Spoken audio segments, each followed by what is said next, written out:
Welcome to Design, Create, Inspire, the podcast where we explore architecture, exam prep, and creative design of all sorts. I'm your host, Bryn Young. If this is your first time here, hello. I am an award-winning licensed architect in California and actually soon to be Idaho, which is very exciting. I am the founder of BYoung Design. This is the studio where we are dedicated to help aspiring architects, just like you, pass their exams and get licensed. So today we're going to dive into the world of ARE 5.0 scoring. How do you actually decode your NCARB score report and use that knowledge to help you pass? Plus, I've got a free tool to share with you, so stay tuned. All right, before we jump in, let's set the scene. The architect registration exam, or of course the ARE, it's your key to becoming a licensed architect. You have to pass it in the United States to become licensed. This is developed by NCARB with hundreds of volunteer architects and psychometricians, if I'm saying that right. It ensures you have the skills to protect the public health, safety, and welfare, which if you have started studying for your exams, you know that is the number one key of being an architect. But how do they determine if you actually pass? Because obviously with 6 exams, with a plus or minus 50% pass rate, whether you pass or fail is the big thing, right? The big, how do you do it? Well, that's what we're unpacking today. And honestly, it's a bit simpler once you understand the process and you understand how you can actually decode the score report that you get. So first, how is the ARE scored? This is obviously super important because each division has operational questions, which there's 1 point for a correct answer, 0 for incorrect or unanswered ones. So basically, there's no partial credit here, which has its pros and its cons, right? So remember this while you're taking your exams, because if you don't know an answer, literally put anything, like click C and move on, because there's a better chance of you scoring a point on that question than if you leave it blank. Okay? Now, to pass, you need to meet or beat the cut score, which shifts slightly per exam form based on question difficulty. So does that make sense? So there's a couple different exams for each division. So every time you go in there, it's not necessarily going to be the exact same exam. So the actual cut score for a specific exam might shift a little bit. And NCARB uses a criterion referenced approach, which means it's about your minimum competence, not how you compare to others, like passing a driver's license test. Okay, you can dig into the details on NCARB's exam scoring blog. It's definitely worth a read. I have a blog post associated with this episode, which referenced that and links it too, so you can check that out. Okay, let's talk about the NCARB score report. So this is what you actually get after your exam. You're going to take your exam. You'll get provisional feedback, which means they're going to let you know whether you likely passed or failed right after the exam. But then in a few days, or whatever the timing is right now, sometimes it's a few days. I've heard it could be a week. They will send you out an actual score report. So on that score report, you're going to see a scaled score from 100 to 800. So this isn't a raw count of correct answers. NCARB adjusts it for each form's unique stats, like I mentioned earlier. So they don't actually share that conversion of like what exactly it means. There's a lot of guessing and, trying to figure it out, but it's not an exact science. But the higher the score, obviously the better you did. A big number to watch for is 550. Now, again, this number isn't exact, and it's actually been up for debate for a few years. At one point, it was like people said 640, but NCARB actually put out a recent blog that states if you're nearing 550, you're close to passing. And again, it depends on the actual exam you're taking and the division, but 550 is kind of like a goal point that you can look for. They say that, for example, a 500 means you're just a few questions away, while say a mid 400s, like 415 to 525, they suggest you're 6 to 8 questions off, but you're improving. And if you fail, you want to check page 2 for section percentages compared to the average passer. This is going to tell you what you scored versus what the average person who passes scores, to give you some sort of benchmark of how you can get to that pass. But again, you can actually score lower in some of those sections and still pass. So it's not an exact science, but it is very useful for your next attempt, so you know where to focus your energy so you get the best return on investment, essentially, for your study sessions.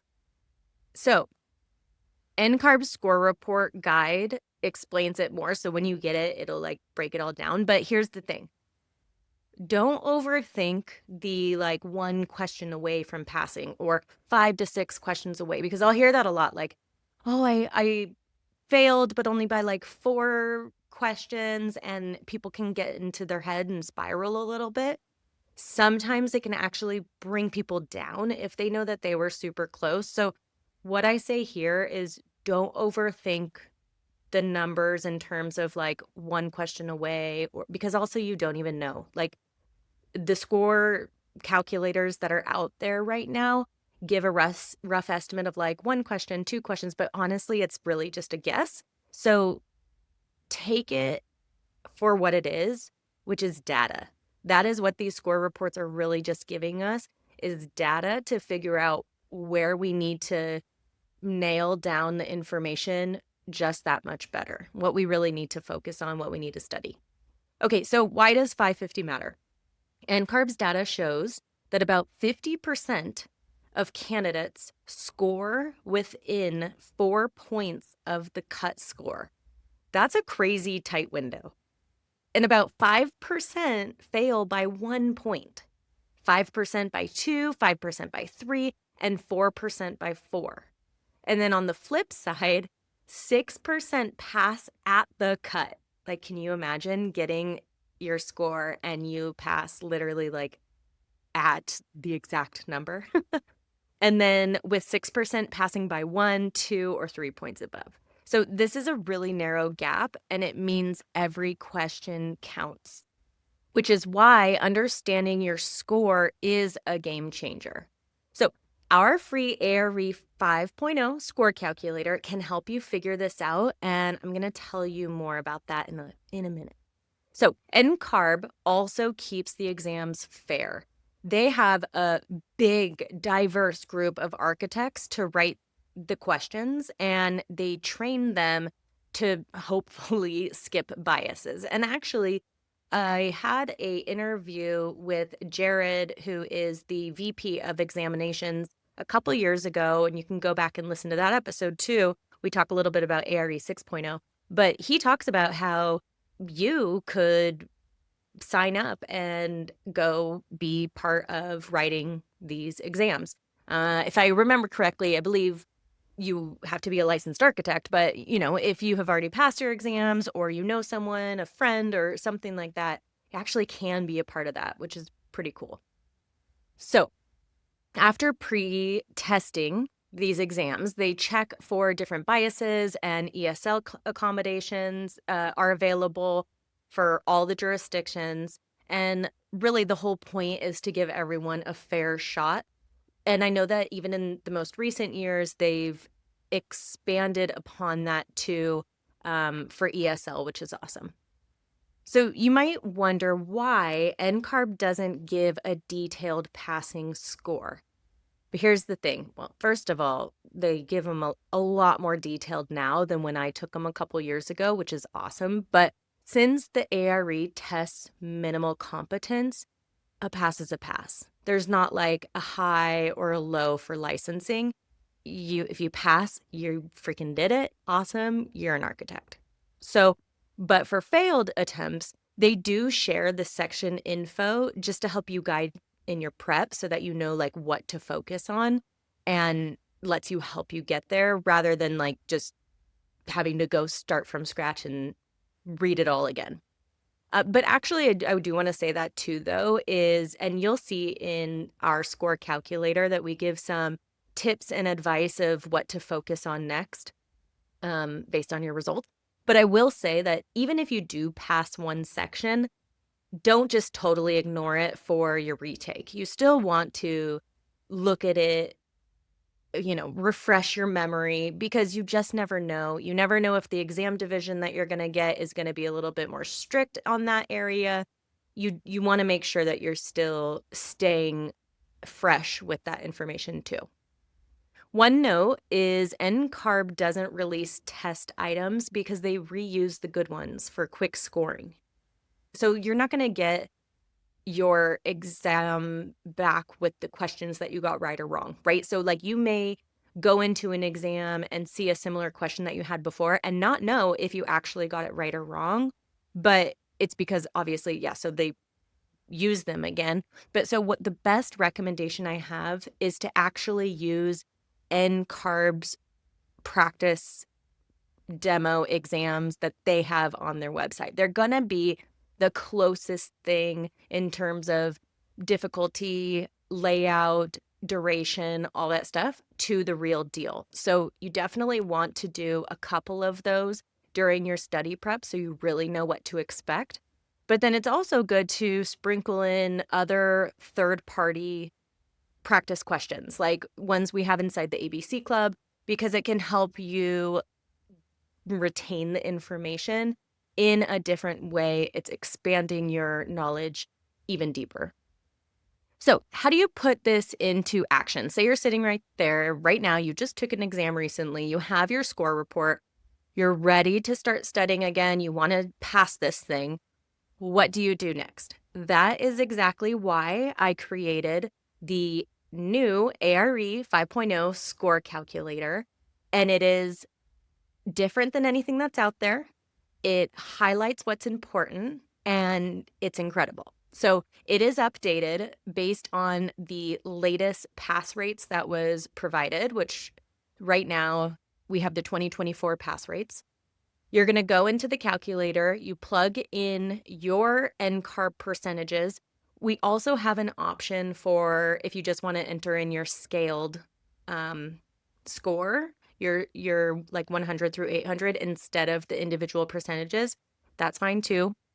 You choose which exam it's for. It will show the different sections if you do the percentages.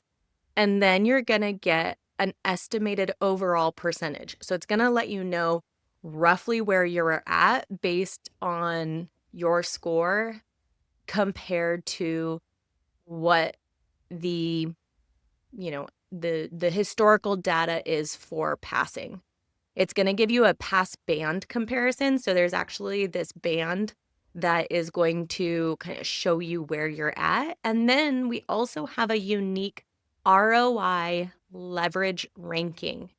What this does is it actually helps you prioritize your studying. So it'll help you see which sections will give you the biggest ROI, where if ROI is return on investment, basically where you should really be focusing your studying to get the best bang for your buck, the best bang for your time so that you can get in there and pass. Best thing too, there's no sign up needed.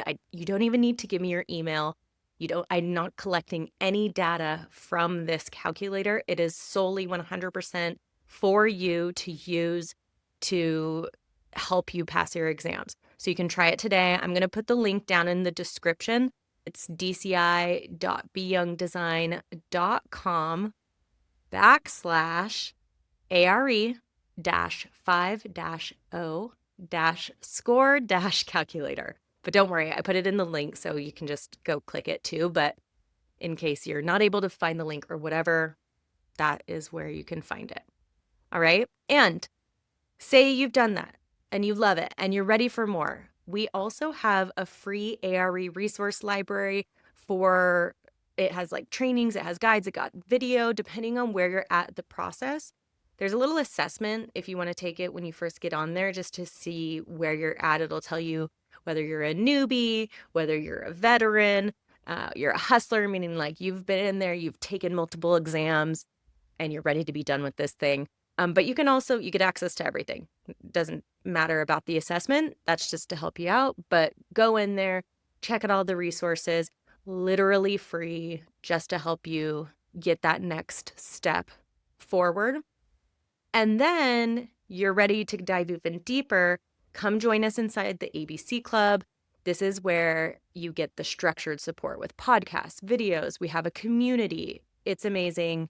You will love it. And it's helped hundreds, if not thousands now, of people pass their exams. Okay. At BYoung Design, my goal is to really help you pass those exams, build your career, and actually enjoy this process. Because, my God, I know it is a journey and a roller coaster, and it's a wild time in life, but it's exciting too. So we're here to keep it fun and light and exciting. Okay, before we sign off, quick plug, of course, go subscribe to us on YouTube at BYoung Design. If you're watching us here right now or listening to us, give us a little, thumbs up, do a subscribe. If you're not and you want to listen to us over on the podcast, go do that, Design, Create, Inspire, and we give you up-to-date information, tips, ARE study tips, practice questions, all sorts of stuff. All right. And if you have any questions or feedback or anything, leave me a comment, reach out on social media. And until next time, you got this. Keep designing, keep creating, and keep inspiring. Talk soon. Bye.